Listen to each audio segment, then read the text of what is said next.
I want to dispel a myth for you. It's the talent myth.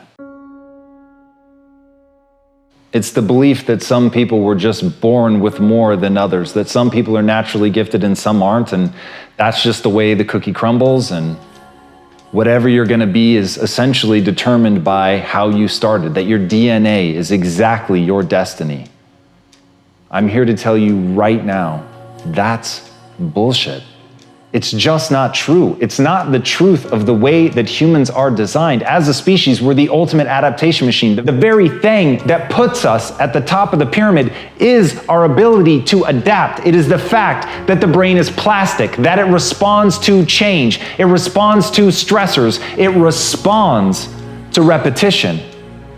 And repetition is a slave to obsession. As Conor McGregor said, there's no talent here. This is hard work. This is an obsession. You could be anyone if you put in the time.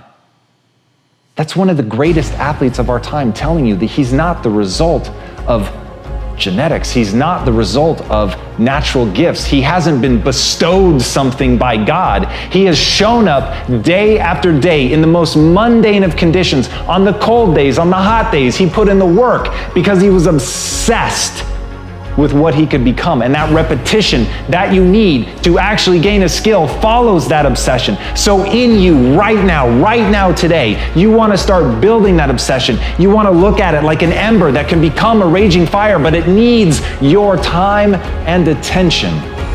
It needs your time and attention. You've got to take that interest. You've got to take that spark of desire and you've got to fan the flames. You've got to turn it into that obsession. And from that obsession, if you put in the work, if you do the things day in and day out, the back-breaking work, pushing through the pain, fighting through, feeling like an idiot, fighting through embarrassment, getting up, brushing yourself off, doing it again, practicing, putting yourself at somebody's feet and asking, what could I have done better?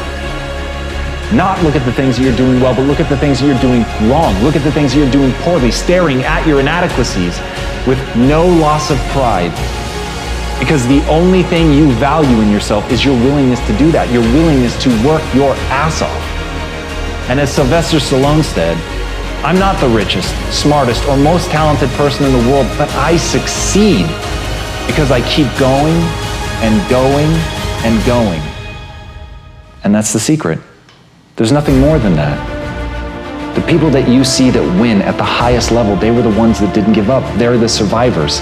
And you've got to ask yourself, am I a survivor type? Am I the type of person that continues to push through when it gets hard, when it gets boring, when I feel lost, when I don't know what I'm doing, when I have no faith in myself, even in that darkest hour? Can I push forward? Can I accept that the human body will respond to that stress? It will respond to that stimulus, but I have to show up and I have to do the work.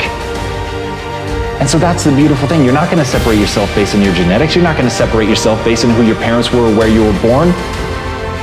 You're going to separate yourself by showing up when you don't want to. You're going to separate yourself by pushing forward when it hurts. You're going to separate yourself by always moving forward, even when the forward is falling on your face. So never lose sight of that. It's the person that keeps going that can't be defeated.